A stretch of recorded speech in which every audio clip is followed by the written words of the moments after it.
नहीं सर, आपके पास सवाल में ये कहा गया है कि a particle is projected with velocity under of the force at point A, lowest point of the circle in the vertical plane.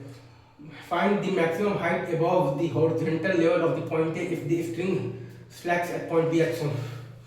अगर आपके सवाल में ये कहा गया है कि a particle is projected with the velocity under of the force at point A, lowest point of the circle in the vertical plane.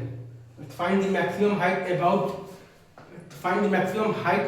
horizontal level of the point A if the string slacks at the point B as shown. हमें ये बताना है कि find the maximum height above horizontal level of point A if the string slacks at the point B. V is equal to under root of the फोर्सियल दिए हैं, तो B point पर आपका होगा क्या आंसर कि तो टेंशन तो जीरो हो जाएगा लेकिन स्पीड अभी भी है। तो B पॉइंट के बाद अगर आप देखिएगा तो पार्टिकल का मोशन कैसा हो जाएगा, तो प्रोजेक्टाइल मोशन हो जाएगा। तो ये मैक्सिमम हाइट और ये L और ये L cos थीटा तीनों को जोड़ने पर आंसर आएगा। ये सॉल्व करने पर ये दोनों इक्वेशन हमारे पास जो B पॉइंट आता है वो आता है हमारे पास बेसिकली क्या आता है, cos theta is equal to आता है हमारे पास 2/3। आई गेस आपको ये सवाल पूरा अच्छे से समझ में आ रहा हो, ठीक है सर, इजी। यहाँ पर हमने बेसिकली लगाया हुआ है तो वर्क एनर्जी थ्योरम लगाए हैं, तो minus mgl into 1 plus cos theta is equal to half mv square minus है half into m into 4gl। हमारे पास वर्क एनर्जी थ्योरम लगाने से आया है basically minus mgl into 1 plus cos theta is equal to half mv square minus half into m into 4gl। हमारे पास यहाँ पर work energy theorem लगाने से आया है basically minus mgl into 1 plus cos theta is equal to half mv square minus half into m into 4gl, ठीक है। अच्छा सर, अब ये पॉइंट बी पर हुआ क्या है ना सर कि पॉइंट बी पर आपके पास बेसिकली स्ट्रिंग में टेंशन तो जीरो है लेकिन वो पार्टिकल के पास स्पीड है, मतलब कि अब इस पार्टिकल का मोशन कैसा होगा, तो प्रोजेक्टाइल मोशन होगा। पॉइंट बी पर हुआ ये है कि आपके पास स्ट्रिंग में टेंशन जीरो है लेकिन उस पार्टिकल के पास स्पीड है, मतलब कि अब उस पार्टिकल का मोशन आपके पास तो कैसा होगा, प्रोजेक्टाइल मोशन होगा।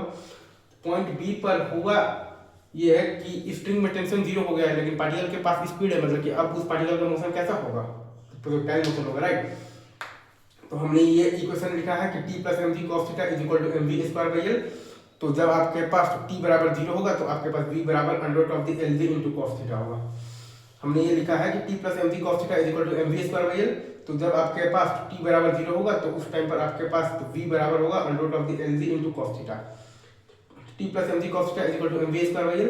तो जब आपके पास t बराबर जीरो होगा तो उस टाइम पर आपके पास आएगा तो v is equal to under root of the lg into cos theta.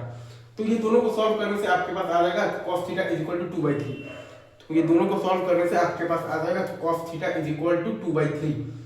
ये दोनों को सॉल्व करने से आपके पास आ जाएगा cos theta is equal to 2/3। तो h बराबर आपके पास क्या होगा, तो प्रोजेक्टाइल जो मोशन का मैक्सिमम हाइट है आपके पास तो v square into sin square theta by 2g और प्लस है l और प्लस है आपके पास l इंटू cos थीटा।